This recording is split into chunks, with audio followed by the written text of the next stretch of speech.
Everybody likes to talk about offers as if it's one simple concept, but there are actually two different distinct types of offers that operate on a sliding scale, from demand generation to demand capture. And the difference between these two offers determines exactly how you need to market your services. What might have happened here is someone might have said, hey, go send emails or go send cold DMs or go do cold calls. And maybe you did those things and you didn't get results. And the reason might be is because you don't understand where exactly your offer falls on this spectrum. So what I'm going to do in this video is explain to you exactly where your offer is going to fall in this and how to market each one of those. So let's get into this. So on this sliding scale of demand generation to demand capture, the key distinction between both of these is demand generation is an offer that you can create demand for, and demand capture is an offer that you cannot create demand for, and you can only sell it if somebody is already looking for it. So let me give you some examples of a demand capture offer, something that you cannot create demand for, but you can only sell that somebody is already looking for it. Websites, IT services, insurance, recruiting, bookkeeping, credit card processing. And now while you can create demand for a demand capture offer, which is something I'm going to talk about later, there's a key distinction between this and offers that inherently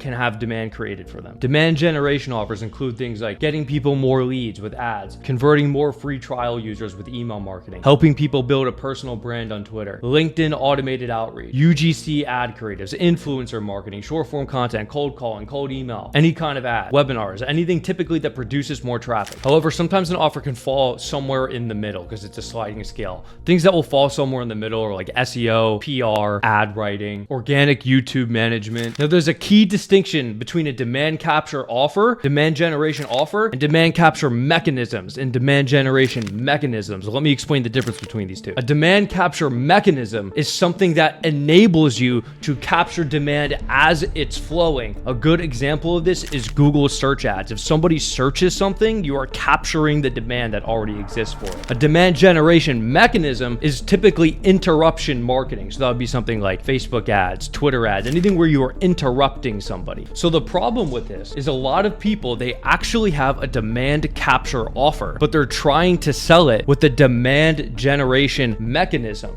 But this doesn't work. If you want to sell a demand capture offer like web design with a demand generation mechanism like cold email where you are interrupting somebody, there are only three things you can do, and these three only. Number one, extremely high volume. In an attempt to just by happenstance find somebody who is already looking for the thing. Two, positioning your offer to be unique and differentiated from the other people selling your same demand capture offer. 3, outreach to prospects based off demand capture indicators. Here's an example. You sell IT services and somehow you are able to scrape data based on people who just had a security breach at their company. Or you're selling lead generation services and you scrape data for cold email based on people who are hiring for an SDR right now. This is an indicator that they are probably interested in the thing that you are trying to sell them right now, because there's an indicator that they're looking for it. Okay, but on point one, what does high volume mean? Exactly how much volume do you need to be pushing to sell a demand capture offer with a demand generation mechanism? We'll use another example, right? Websites, you're trying to sell web design with cold email. So demand capture offer with demand generation mechanism. If you're selling a demand generation offer with a quantifiable promise, a guarantee, and social proof, you should be able to get one client for every 1,000 prospects you elapse through a full cold email sequence of 5 follow-ups. If you are selling a demand capture offer like web design, it will hang more towards one client signed for every 20,000 cold emails you send. Do you see the key distinction here?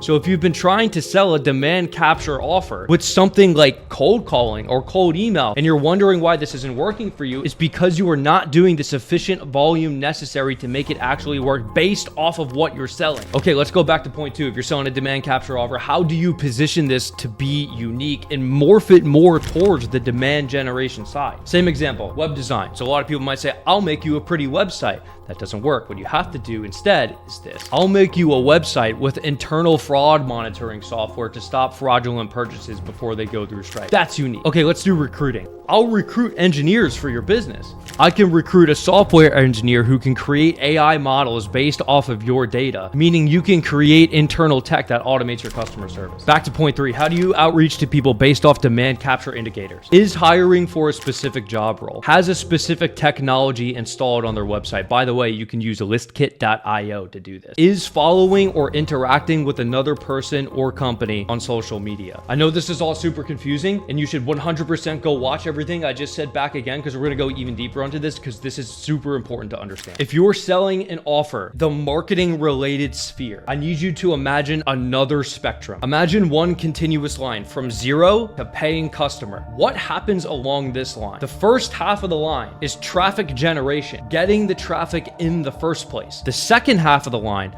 is traffic conversion. How do you get the people already in the funnel to convert? Traffic generation offers are everything to do with getting traffic in the first place. Facebook ads, TikTok ads, Snapchat ads, LinkedIn automated outreach, cold calling, cold email, getting the traffic. Traffic conversion is everything to do with converting the traffic you already got with the previous things. Email marketing, sales, follow-up, conversion rate optimization, copywriting and sales pages. For instance, in order for your YouTube ads to work, you must have sales processes and follow-up and email marketing and good copywriting. In order for your email marketing to do anything, you need the traffic in the first place from cold email, TikTok ads, Facebook ads, YouTube ads. In order to take somebody from 0 to paying money, they must be generated via traffic generation and then converted via traffic conversion. So you have these two tree branches: demand capture, which pieces out to traffic generation and traffic conversion. And then you have another tree branch, demand generation, which branches out to traffic generation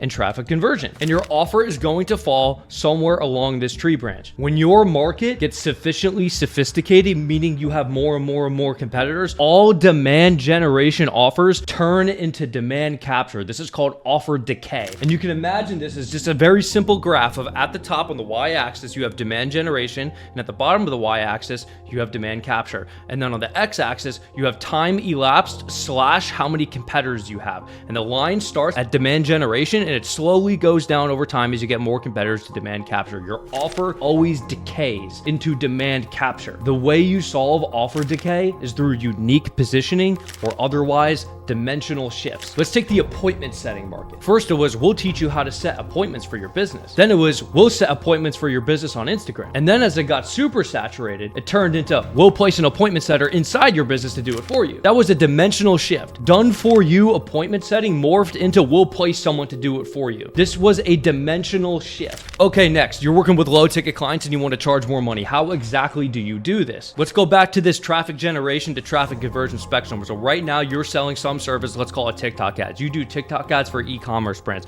How do you make more money? How do you charge these clients more money? And the answer is because right now you are operating just on that traffic generation side and you are not doing anything on the traffic conversion side. Most people are only operating on one half of the spectrum because it's easier to spin up, it's simpler to sell, it's easier to get results quickly, and it requires less expertise on your end. You don't have to be as competent as somebody who does everything. But if you want to make more money, you have to be more competent. So you need to morph from selling just one half of the spectrum to also selling the other half of the spectrum. And that's going to require that you do things that you are uncomfortable with right now. If you are running a business right now, you probably remember how much effort and time it took for you to actually get good at the thing that you're selling. It was a lot of effort and it really sucked when you didn't know anything. Congratulations. Let's go back there. You have things to learn. You're not good enough yet and you need to work harder. And if you want a 42-minute explainer video on how you can get clients for your business using cold email without spending tens of thousands of dollars on that, you should go watch this right next. And if you want a step-by-step process on how to get to 50K a month, go watch this video right now.